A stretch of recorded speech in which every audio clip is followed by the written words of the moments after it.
জামাত ইসলামকে নিয়ে বেশি বাড়াবাড়ি করা এবং এদের সাথে বেশি ঘষাঘষি করা। আর এই যে একটা জামাত ইসলামের আমির এই শফিকুর রহমান সাহেব নিজেকে এমন আধুনিকতার তত্ত্ব দিচ্ছে যেগুলোর সাথে বাস্তবতার কোনো মিল নাই। জামাত ইসলামের একটা ধর্ম ব্যবসায়ী। আমার আজকের অতিথি জামায়াত ইসলামের আমির ডাক্তার শফিকুর রহমান এবং যুক্ত আছেন বিএনপির সাবেক সংসদ সদস্য সৈয়দা আসিফা আশরাফি পাপিয়া। স্বাগত জানাচ্ছি আপনাদের দুজনকেই আইবিটিভির নিয়মিত আয়োজন রাজনীতির এপিঠ ওপিঠে। ধন্যবাদ আপনাকে এবং আপনার শ্রোতা দর্শক মন্ডলীকেও ধন্যবাদ। আপনার কাছ থেকে শুরু করতে চাই, অনেক প্রশ্ন, যতটা সম্ভব উত্তর নেবার চেষ্টা করব। খালেদা জিয়া যখন বিদেশে যাচ্ছেন, লন্ডনে যাচ্ছেন, তখন জামায়াতের আমিরের সাথে প্রধান উপদেষ্টার বৈঠক চলছে বা বৈঠক হচ্ছে। এই ক্ষেত্রে আমি একটা কথা বলি, এই সরকারের সবচেয়ে অসহনীয় এবং অসহ্য বিষয় হচ্ছে এই জামাত ইসলামকে নিয়ে বেশি বাড়াবাড়ি করা এবং এদের সাথে বেশি ঘষাঘষি করা। আর এই যে একটা জামাত ইসলামের আমির এই শফিকুর রহমান সাহেব নিজেকে এমন আধুনিকতার তত্ত্ব দিচ্ছে যেগুলোর সাথে বাস্তবতার কোনো মিল নাই। জামাত ইসলামের একটা ধর্ম ব্যবসায়ী, ধর্মকে পুঁজি করে সাধারণ মানুষকে ধোঁকা দিয়ে এবং তাদের দাঁড়িপাল্লায় ভোট দিলে জান্নাতুল ফেরদৌস বরাদ্দ দেওয়া হবে, এই সমস্ত মিথ্যাচার করে তারা বিভিন্ন জায়গায় মহিলাদেরকে পাঠায় এবং নিজেরা যে এই সমস্ত প্রচার প্রচারণা চালিয়ে ধর্মভীরু মানুষকে বিভ্রান্ত করে রাজনৈতিক ফায়দা হাসিলের অপচেষ্টাকারী এই জামাত ইসলামকে ঠিক তেমনি ভাবে আমি অপছন্দ করি। তার কারণ এদের রাজনৈতিক সত্তাই হচ্ছে ধর্ম ব্যবসা করা। আর এই সরকারের সবচেয়ে জঘন্য লাগে যে একে নিয়ে এত বেশি বাড়াবাড়ি করে, এত বেশি ট্রাস্ট করে, এত বেশি আস্থাশীল হওয়ার চেষ্টা করে যে মানুষের চোখে কিন্তু এই সরকার ধরা পড়ে যাচ্ছে। কারণ বাংলাদেশের মানুষ মুক্তিকামী মানুষ, বাংলাদেশের মানুষ স্বাধীন চেতা মানুষ, বাংলাদেশের মানুষ মুক্তিযুদ্ধের চেতনায় বিশ্বাসী মানুষ। এই মুক্তিযুদ্ধ একটা মাত্র সংগঠনের কারণে মুক্তিযুদ্ধের চেতনাকে ক্ষতিগ্রস্ত করবে, আঘাত হানবে, এই জিনিসটা কিন্তু কেউ আমরা বরদাস্ত করব না এবং আমরা বরদাস্ত করতে কিন্তু পারিও না। আজকে দেখেন যে সংস্থাপন এবং শিক্ষা মন্ত্রণালয় পুরো জামাত ইসলামের সমর্থিত ছদ্মবেশী শিবিরের কর্মীরা যারা ঢাকা বিশ্ববিদ্যালয় বিভিন্ন বিশ্ববিদ্যালয়ে পড়তো তাদেরকে প্রত্যেকটা জেলায় জেলায় ইভেন চাঁপাইনবাবগঞ্জের ডিসি পর্যন্ত ছদ্মবেশী শিবিরের সদস্য এবং উনি জামাত করে। ওপেন জামাত ইসলামের লোকেরা বলে বেড়ায় যে আমাদের ডিসি তো জামাত ইসলাম করে, আমাদের সংগঠন করে।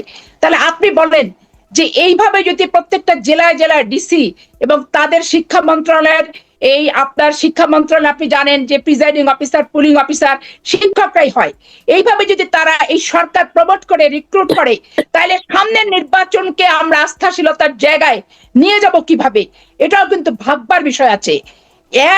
এক অপশাসক এক খুনিকে সরাতে যে আর এক খুনিকে পুনর্বাসন আমরা কিন্তু করব না, বাংলাদেশের মানুষ কিন্তু সেটা করবে না।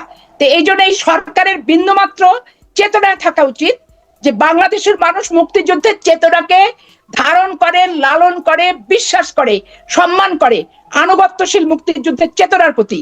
অতএব নাড়াঘাটা যে যাই করুক মোটামুটি ভাবে একটু লেভেল রেখে এদের চিন্তা করা দরকার, এমন কিছু করা উচিত না যাতে তারা বিতর্কিত হয়। এই জন্য এই সরকারের এই ব্যাপারে এখন আরেকটা কথা বলি, এই সরকার সংস্কার মাঝে মধ্যে হঠাৎ হঠাৎ স্বপ্ন দেখার মতো করে সংস্কার কথা উচ্চারণ করে যখন রাজনৈতিক সংগঠনগুলো বেশি সোচ্চার হয় যে নির্বাচনের দিন তারিখ নিয়ে।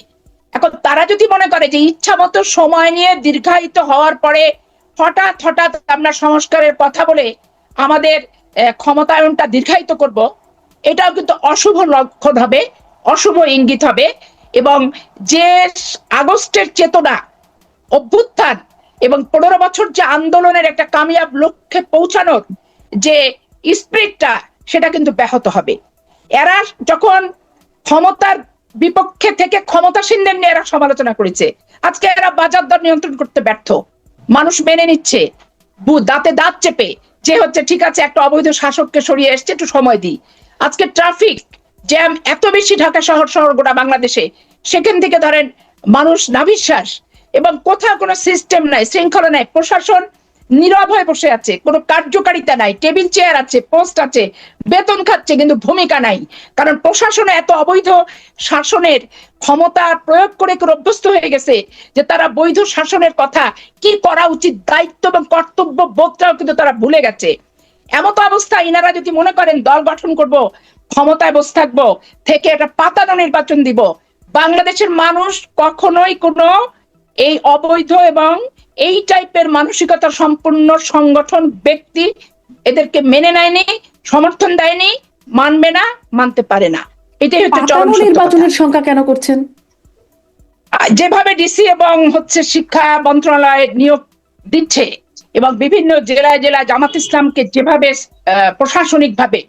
প্রশাসনিকভাবে যে দৌরাত্ম্যটা আমি উপলব্ধি করছি এবং কিছু কিছু ক্ষেত্রে আমি নিজে প্রত্যক্ষভাবে অবলোকন করছি, এতে আমার সন্দেহ হচ্ছে প্রথমত। দ্বিতীয়ত হচ্ছে এরা যদি সংগঠন তৈরি করে, তাহলে ক্ষমতায় থেকে সংগঠন তৈরি করলে তাদের অধীনে কি পাতানো নির্বাচন ছাড়া অবাধ, সুষ্ঠু, নিরপেক্ষ, গ্রহণযোগ্য সার্বজনীন নির্বাচন হওয়ার কোনো সম্ভাবনা থাকে কি? থাকে তো না। আমরা তো ক্ষমতার বাইরে, আমরা আগেও বলেছি যে আমরা নিজেরাও ক্ষমতা থেকে নির্বাচন দিতে চাই না, আর কেউ ক্ষমতা থেকে নির্বাচন দেখ এটা আমরা চাই না। এই সরকার জামাত ইসলামীকে নিয়ে অতি বাড়াবাড়ি, মাখামাখি, ঘষাঘষি এই বিষয়গুলো যে করছে, আসিফা পাপিয়া বলছিলেন, আপনারা এটিকে মানে ঠিক এভাবেই দেখেন কি? আসলে কি এরকম কিছু আপনাদেরও মনে হচ্ছে? বিএনপি তো আমার সামনে নাই, আপনি আছেন। আপনি একজন সচেতন সাংবাদিক হিসাবে আপনি কি একটু বলবেন যে উপদেষ্টা পরিষদের কোন লোকটা জামাত ইসলামী? নাকি জানা আছে, একটু বলতে পারবেন? এটা আপনার জোট সঙ্গী, একসময়ের জোট সঙ্গী, তারা আপনাদের সম্পর্কে ধারণা পোষণ করছে। Nobody is there. তারা কারা? তাদেরকে আমি কোনো দলীয় পরিচয়, কারো প্রতি সহানুভূতিশীল, কারো প্রতি দুর্বল, তার অতীত রাজনৈতিক সংশ্লিষ্টতা, এই নিয়ে আমি তাদেরকে প্রশ্নবিদ্ধ করা আমার জন্য আমি উপযুক্ত না। তাহলে আপনি কি বলবেন যে না, আপনার আসলে আপনাদের সাথে সরকারের বিশেষ কোনো সম্পর্ক বা কোনো প্রভাব নাই, আপনাদের সরকারের উপর কোনো গুরুত্ব নেই? 10টা দলের যেমন আমাদেরও তেমন, প্রশ্নই উঠে। জি, এই যদি এটা বলে থাকেন, এটা আরেকটা আনজাস্ট। আপনার কাছে এবার একটু আসি যে আপনারা রাষ্ট্র সংস্কারে যে 41 দফা প্রস্তাব দিয়েছেন, সেই বিষয়গুলো নিয়ে একটু কয়েকটা বিষয় একটু কথা বলতে চাইবো। আপনারা বলছেন বিচার বিভাগকে নির্বাহী বিভাগ থেকে আলাদা করা বহুদিনের দাবি, এটা এরকম একটা দাবি আছে। বিভিন্ন ন্যায় বিচার নিশ্চিতে আইন সংস্কার, পুলিশ সংস্কার, দুদককে শক্তিশালী করা, পুলিশ আইন পরিবর্তন, এরকম বেশ কিছু, মানে যেহেতু 41টা দফা, অনেক কিছু আছে আপনাদের সেই দফায়। আপনারা তো 2001 থেকে 6 বিএনপি জামাত জোট সরকার করেছিল, তখন এই বিষয়গুলো নিয়ে কেন ভাবেননি? মানে বিচার বিভাগকে পৃথকীকরণ, এই বিষয়গুলো তো পুরনো বিষয় ছিল, তখন কেন এই বিষয়গুলো নিয়ে আপনারা কাজ করেননি? প্রশ্ন করেছেন, আমি মিডিয়ার সামনে এই প্রশ্নের মুখোমুখি বারবার হয়েছি এবং আপনার কাছ থেকে আজকে আবার হলাম। এই জন্য আপনাকে ওয়েলকাম এই প্রশ্ন করার জন্য।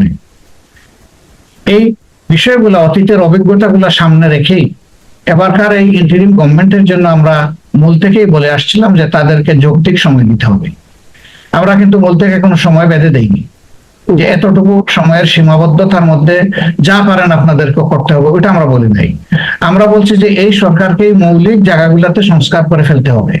কারণ এটা আমরা অতীতেও দেখেছি যে আমরা যখন রাজপথে থাকি, রাজনৈতিক দলগুলো, আমি শুধু আমার দলের কথা বলছি না, আমি সবার কথা বলছি, আমরা যখন রাজপথে থাকি রাজনৈতিক দলগুলো, তখন অনেকগুলা ব্ল্যাক লর ব্যাপারে আমরা আমাদের কনসার্ন আমরা এক্সপ্রেস করি যে আমরা এতে উদ্বিগ্ন, জাতির এই ক্ষতি হবে, এটা পরিবর্তন করা দরকার, এটা থামিয়ে দেওয়া দরকার। কিন্তু সেই আমরাই যখন আবার দেশ শাসনের সুযোগ পেয়েছি, আমরা তখন সাথে সাথে এটা ভুলে গেছি। প্রত্যেকটা দলের একই অবস্থান ছিল, এটা আমার নির্দ্বিধায় স্বীকার করতে কোনো অসুবিধা নেই। এই জন্য আমরা চাই যে গভর্নমেন্টটা কোনো দলের নয়, যে গভর্নমেন্টটা একটা ঐক্যমতের সরকার, যাদেরকে আমরা দায়িত্ব দিয়ে বসিয়েছি। তারা নির্বাচিত হয়ে এখানে আসেননি, ভোট প্রার্থী হয়ে আসেননি, তারা এসেছেন জনগণের আকাঙ্ক্ষা ফুলফিল করুন। এই সরকার দ্বারা এই কাজগুলো আমাদের সমাধান হয়ে যাওয়া দরকার। এই জন্য আমাদের এই ক্ষেত্রে ভয়েস ক্লিয়ার এন্ড লাউড, একেবারে পরিষ্কার। আমরা চাই না। তারেক রহমান কবে ফিরবেন, এই বিষয়ে কি আপনাদের ধারণা আছে? তারেক রহমান কবে ফিরবেন এই বিষয়ে আমি যে পর্যায়ের দলে আমার অবস্থান, এই উত্তর আমার পক্ষে স্পষ্ট করে দেওয়াটা সম্ভবপর নয়। এটা স্থায়ী কমিটির যারা সদস্য আছেন, মহাসচিব আছেন, নেতৃত্বস্থানীয় ব্যক্তি আছেন, যাদের সাথে সার্বক্ষণিক বাংলাদেশের রাজনীতি এবং বিএনপির সংগঠন এই সমস্ত নিয়ে তারেক রহমানের সাথে সার্বক্ষণিক কথাবার্তা হয়, ওনারা এই উত্তরটা যথোপযুক্তভাবে দিতে পারবেন। যার কারণে এই উত্তর দেওয়ার ক্ষেত্রে আমি অপারগতা প্রকাশ করছি। আর দ্বিতীয়ত ব্যাপার যে বিরাজনীতিকরণের ক্ষেত্র যদি শুরু হয়, প্রস্তুতি যদি কেউ নেয়, তো সেইটা ভাঙার জন্য আমরা সদা প্রস্তুত। কারণ আমরা রাজনীতিকে অপরাজনীতিও চাই না, বিরাজনীতিকরণও চাই না। আবার রাজনীতিকে পুঁজি করে অনির্বাচিত হয়ে দীর্ঘদিন ক্ষমতার জগদ্দল পাথরের মতো চেপে রেখে মানুষকে নির্যাতনের হাতিয়ার হিসেবে কয়েকটা দিনক্ষণ তারিখ, যে 5ই জানুয়ারি 2014 আর 18 সাল অমুক ডিসেম্বর, আর হচ্ছে এই 2024-এর জানুয়ারি মাসের 7 তারিখ, এই তারিখ আমরা বুঝি না। কারণ আমরা ভোটের অধিকার এবং রাজনৈতিক সংস্কার, যেটা এই সংস্কার এবং রাজনীতি, দুর্নীতিমুক্ত রাজনীতি, তারপরে হচ্ছে প্রাতিষ্ঠানিক যে দুর্নীতিগুলো হচ্ছে, বিচার বিভাগ বলেন, পুলিশ বিভাগ বলেন, আইন বিভাগ বলেন, নির্বাচন কমিশন বলেন, সচিবালয় কেন্দ্রিক বলেন, এগুলো অবশ্যই চিরতরে নির্মূল করতেই চায় বিএনপি, এবং নির্মূল করেই জনগণের প্রত্যাশিত একটি রাজনৈতিক সংগঠন এবং একটি সরকার, যে প্রকৃত ভোটে, বিশ্বাসযোগ্য ভোটে, সকলের অংশগ্রহণের ভোটে নির্বাচিত হবে, এই প্রত্যাশা আমাদের এখন পর্যন্ত অটুট, কোনো প্রকার পরিবর্তন হয় নাই।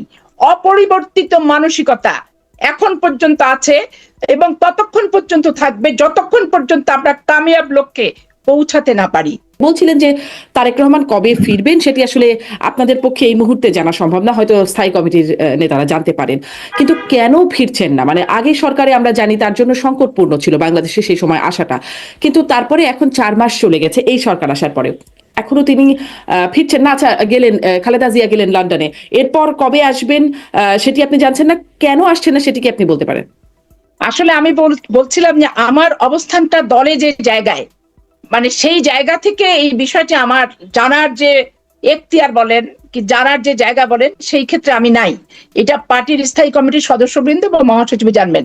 তবে আমার সুস্থ জ্ঞানে আমি যেটা বুঝি, যে তারেক রহমান সাহেব 15 বছর উনি এই যে পারিবারিক রাজনীতির যে বিষয়টা আসছে, রুহুল হোসেন প্রিন্স ভাই তুললেন, এখানে দেখেন জিয়াউর রহমান যখন নির্মম ভাবে নিহত হয় 30শে মে 1981 সালে চট্টগ্রাম সার্কিট হাউসে, তখন পার্টি বেগম খালেদা জিয়াকে ছাড়া বিভিন্ন জনকে নেতা বানিয়ে চালানোর চেষ্টা রাজনৈতিক সংগঠন বিএনপির লোকেরা করেছে।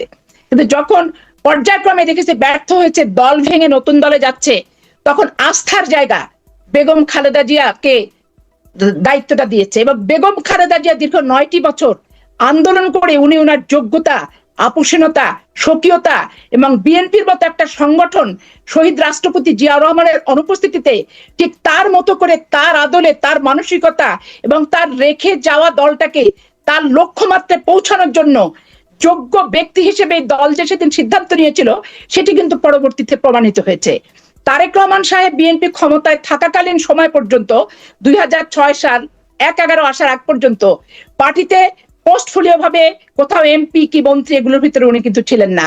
কিন্তু পার্টির যখন দুর্দিন, মা গৃহবন্দী, মাকে আটকে রাখছে, মাকে চিকিৎসা নিতে দিচ্ছে না, দল পার্টি নেতাদের লক্ষ লক্ষ মামলায় ঝুলছে, উনি যেখানে ছিলেন সেখান থেকে এই 15টি বছর এই দলটিকে নেতৃত্ব দেওয়ার চেষ্টা করেছেন এবং সফল নেতৃত্ব দিয়েছেন। দল তার নেতৃত্বে সুসংগঠিত, তার নির্দেশিত কর্মসূচি এবং তার নির্দেশিত পথেই বাংলাদেশের বিএনপি পরিচালিত। অতএব এইখানে -2 আর -1 আর জিয়াউর রহমানের পরিবার দেশে না বিদেশে কিচ্ছু যায় আসে না।